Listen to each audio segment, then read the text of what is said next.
प्रभु, आपके मुख पे ये चिंता के भाव कैसे प्रभु?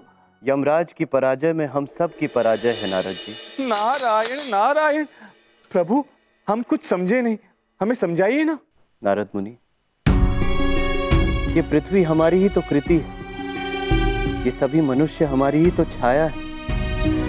क्या आपको लगता है कि यहाँ प्रलय लाकर हमें प्रसन्नता होगी? नारायण नारायण। सत्य कहा प्रभु, हमने स्वयं देखा है। जब भी आप त्रिदेव विवश होकर प्रलय लेके आए हैं, अत्यंत ही दुखी होकर लाए हैं प्रभु। परंतु प्रभु, एक बात हमारी समझ में नहीं आ रही है। यदि आप पृथ्वी लोक पे प्रलय लाना ही नहीं चाहते थे प्रभु, तो यमराज महाराज को चुनौती क्यों दी प्रभु? क्यों? नारायण नारायण। इसी उम्मीद में नारद जी की यमराज मनुष्यों में अच्छाई जगा सके। जब जब इस धरती पर पाप बढ़ा है, तब तब हमें धरती पर जीवन का पुनः निर्माण करना ही पड़ा है। अब केवल यमराज ही हमारी अंतिम उम्मीद है नारद मुनि। यदि यमराज मनुष्यों में अच्छाई जगाने में विफल रहे, तो हमें चाहे जितना भी दुख हो, पर हमें धरती पर प्रलय लाना ही होगा। नारायण नारायण।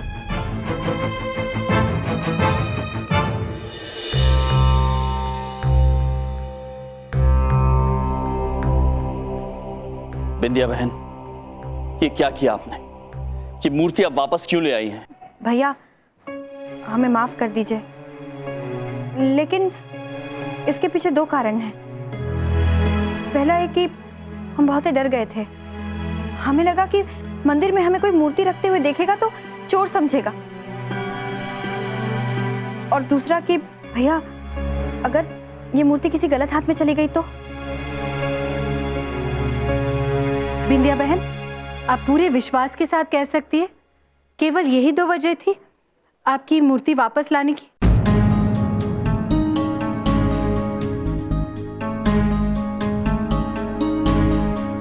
नहीं भाभी, एक वजह और भी। आज पहली बार हमें बबलू पापा की बात सही लग रही है।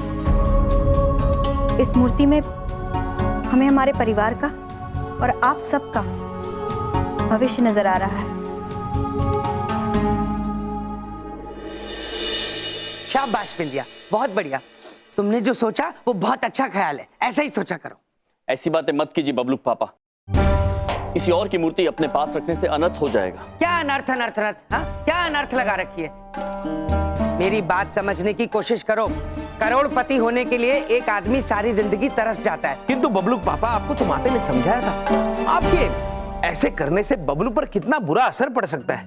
बबलू, तू अंदर जा और कुछ दिनों के लिए अपने कान बंद करके रख। अंदर जा, अंदर जा। भैया, हमें कुछ समझ में नहीं आ रहा है कि क्या सही है क्या गलत है। हमें थोड़ा वक्त दीजिए, हमें सोचने का मौका तो दीजिए।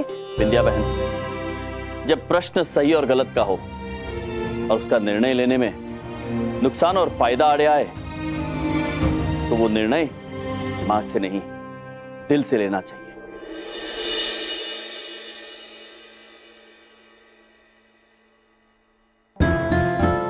स्वामी, वो टीबी नामक यंत्र देखिए। वो आदमी जो मंदिर में मिला था, वो मूर्ति चोर।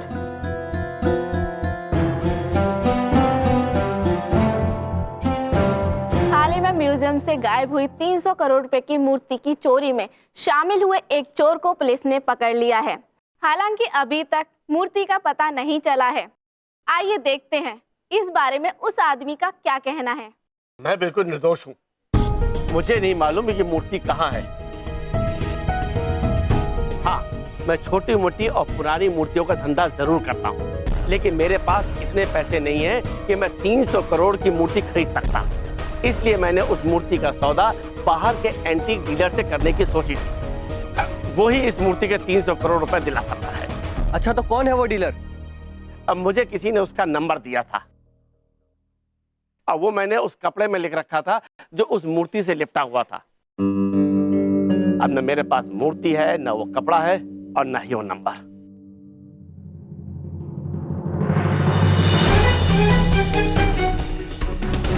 ये नंबर तो हमारे पास है।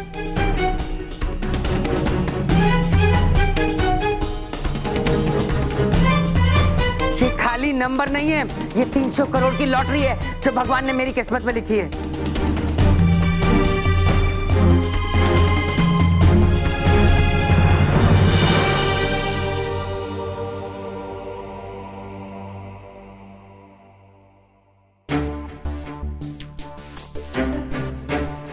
स्वामी, हमारे पास अब केवल एक ही दिन बचा है। कल सूर्यास्त के बाद ये पृथ्वी खत्म हो जाएगी। बिंदिया बहन भी लालच के जाल में फंस जाएगी। ऐसा हमने सोचा भी नहीं था। नहीं प्रिय, जाल लालच का नहीं, प्रेम का है। मतलब बिंदिया बहन ये अपने स्वार्थ के लिए नहीं, अपनों के स्वार्थ के लिए कर रही है। वो एक आदर्श धर्मपत्नी है जो अपने पति को सुखी समृद्ध देखना चाहती है, और उन्हें ये सब मूर्ति से मिलने वाले धन में दिखाई दे रहा है। हमारे मस्तिष्क में एक प्रश्न उलझ रहा है। आपका मतलब है बिंदिया बहन सही है?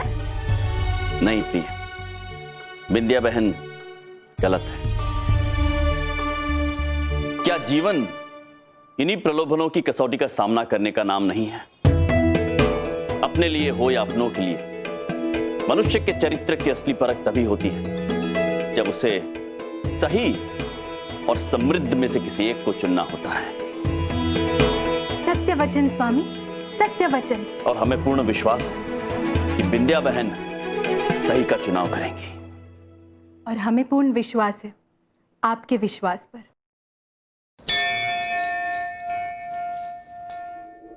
क्या सही है, क्या गलत है, कुछ समझ में नहीं आ रहा है।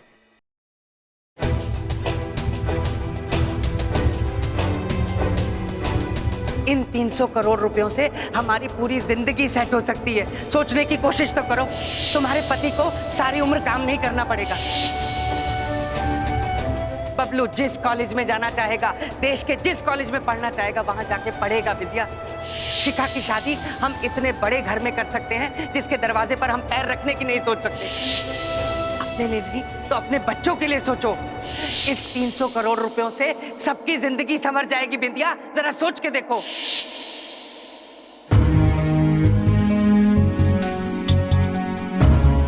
वो पापा बिना पूछे किसी और की चीज उठा लाए, वो सही और मैं गलत।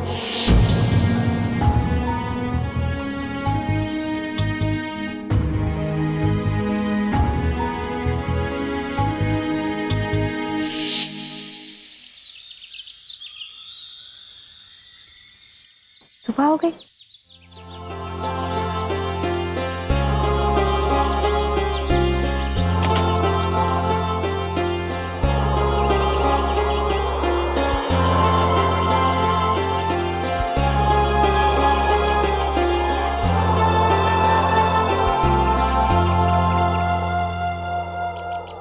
बिंदिया बहन, भैया, रात भर सोई नहीं है आप? रात भर दिमाग में अंधेरा था भैया। सुबह रोशनी हुई तो समझ में आया। सूर्यदेव की रोशनी अंधकार के अंधेरे को मिटाकर ज्ञान का प्रकाश देती है, और हर सुबह मनुष्य को एक अवसर देती है कि वो अपनी भूल सुधार ले। कुछ मनुष्य होते हैं जो सुबह उठते हैं, और कुछ होते हैं जो सुबह जाग जाते हैं। आप पूरी रात सोई नहीं है बिंदिया बहन। आपने क्या चुना है, अंधकार या रोशनी? रोशनी। भैया, हमने सोचा है कि हम वो मूर्ति यमुना जी में विसर्जित कर देंगे। हमें लगता है कि यही हमारे लिए सही होगा। समस्त मानव जाति के लिए बिंदिया बहन, समस्त मानव जाति के लिए।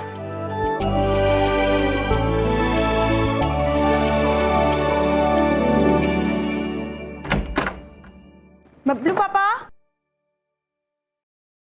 कहाँ बबलू पापा? बैग।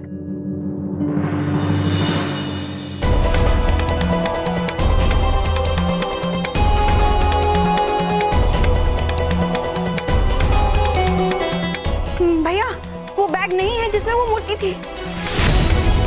पता नहीं कहाँ रख दिए बबलू पापा। क्या?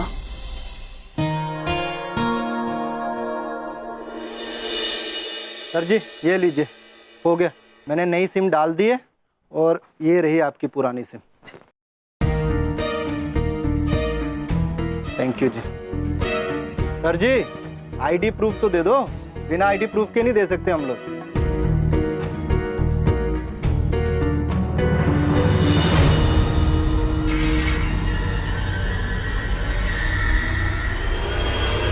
ये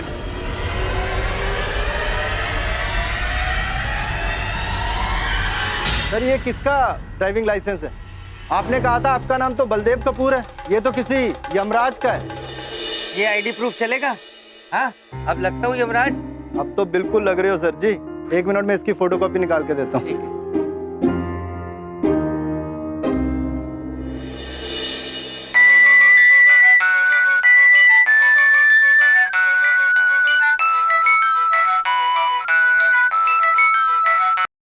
हेलो, कौन बोल रहा है? मैं वो बोल रहा हूँ जिसके पास त्रिदेव की 300 करोड़ की मूर्ति है, और तुम वो बोल रहे हो जिसको ये मूर्ति खरीदनी है। Wrong number. हेलो हेलो, ये तो पोपट हो गया। 600 रुपए सिम लेने में ठुक गए, और ये विश्वास का तो जमाना ही नहीं है। सिम लिया नहीं कि मार्केटिंग वालों के फोन आने लग गए। हाँ भाई साहब, कोई लोन नहीं चाहिए मुझे, और क्रेडिट कार्ड भी नहीं। 300 करोड़ चाहिए?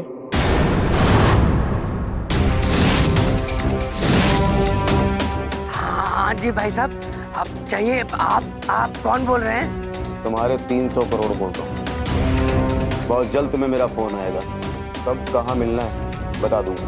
हेलो भाई साहब, मेरा फोन फुल नेटवर्क में रहेगा, आप कभी भी कॉल कर लेना। हाँ, फुल नेटवर्क।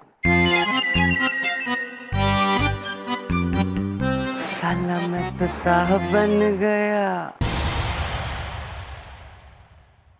उस आदमी का पता चल गया है जिसके पास हमारी मूर्ति है। वाह जी सर वाह। उस मंदिर के ट्रस्टी से न्यूज में जो नंबर वाली बात कहलवाने का आइडिया था ना आपका, कमाल का था सर।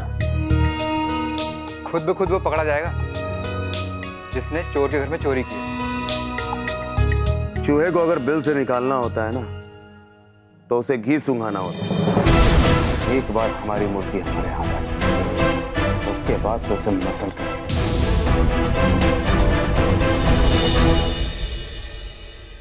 बबलू पापा, हम आपको लेकर अत्यंत चिंतित हैं। कहीं आप कोई गलत प्रलय के संकेत, प्रलय के संकेत।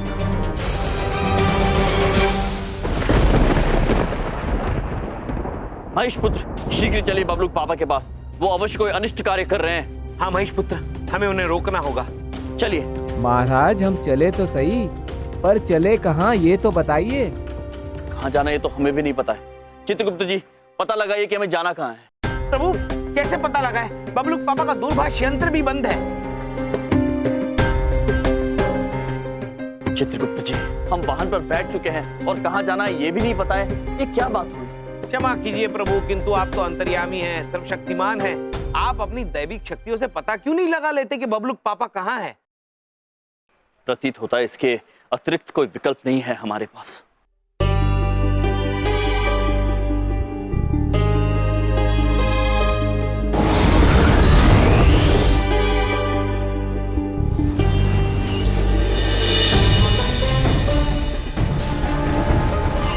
हमने पहले ही कहा था यमराज, इस परीक्षा में आप अपनी शक्तियों का प्रयोग नहीं कर सकते। आप बलदेव पुत्र को ढूंढिए यमराज, परंतु बिना अपनी शक्तियों का प्रयोग किए, और शीघ्र, क्योंकि प्रलय समीप आ रहा है। क्या हुआ प्रभु? चित्रगुप्त जी, हम भूल गए थे, किंतु हम अपनी दैविक शक्तियों का उपयोग नहीं कर सकते। बबलूक पापा को ना रोक पाने का मतलब है प्रलय को ना रोक पाना। अब क्या करेंगे हम प्रभु?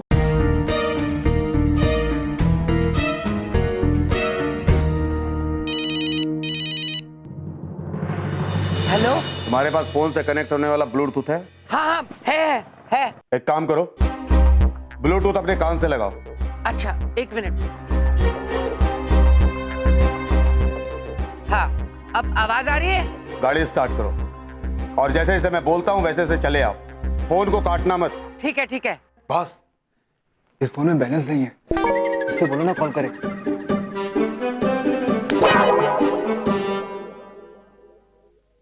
सुनो, एक काम करो, कॉल बैक करो। इस फोन में रिचार्ज नहीं है। हाँ, अभी करता हूँ। हेलो। हाँ देखिए, मैंने 20 रुपए का छोटा रिचार्ज करवा लिया है। और एक बात बताइए, आपके पास पक्का 300 करोड़ रुपए है ना? और दिखाओ इन्हें अपनी गरीबी। हाँ, वो हमारे पास छुट्टे नहीं थे, इसलिए रिचार्ज नहीं करा पाए। अब टॉक टाइम वेस्ट मत करो और मजनू के टीले के पीछे वाले जंगल में मिलो। ठीक है। हाँ,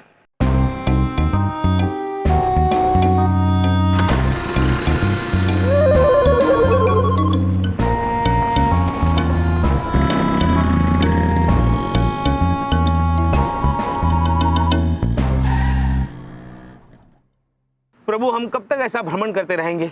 पता नहीं बबलूक पापा कहाँ गए। चित्रगुप्त जी, जी कोई ना कोई संकेत तो अवश्य मिलेगा। किसी ना किसी ने तो बबलूक पापा को आते जाते देखा ही होगा। हाँ, मैंने देखा है। बादल पुत्र आप? हाँ प्रभु, हम आपके कारण ही बने हैं प्रभु। जब आपने यमुना नदी को भाप बनाया था, तब हमारी उत्पत्ति हुई थी।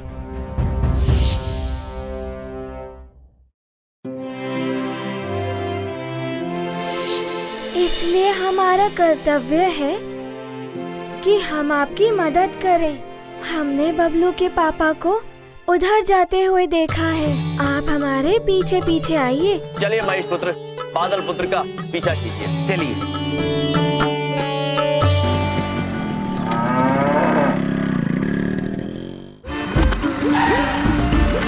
मैं मजनू के टीले के पास पहुंच गया हूँ। अब कहाँ आना है? वहां से तुम्हें। हाँ सुनो, वहाँ कोई आसपास फ्रूट का ठेला दिखाई दे रहा है।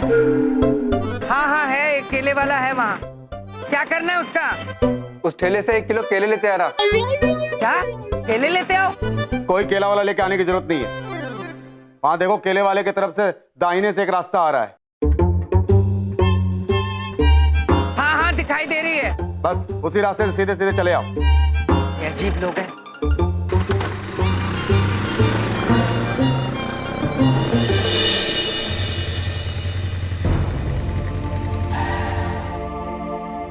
बादल पुत्र, आपको पूरा भरोसा है हम सही दिशा में जा रहे हैं? हाँ प्रभु, हमें वो ऊपर से साफ दिखाई दे रहे हैं। आप हमारे पीछे पीछे आते जाइए। ठीक है, चलिए।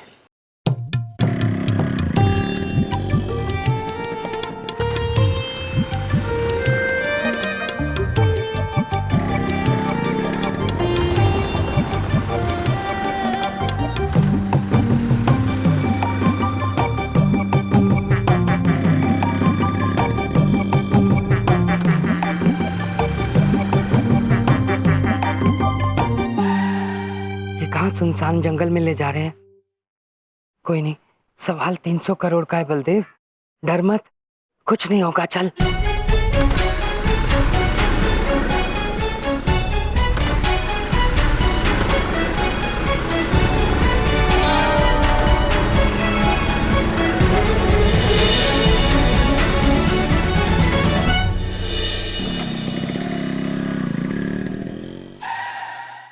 बादल पुत्र, आप रुक क्यों गए? प्रभु, इन घने पेड़ों के होने के कारण बबलू के पापा कहीं दिखाई नहीं दे रहे हैं। प्रभु, बबलूक पापा तो इस घने वन में चले गए। अब कैसे ढूंढेंगे उन्हें?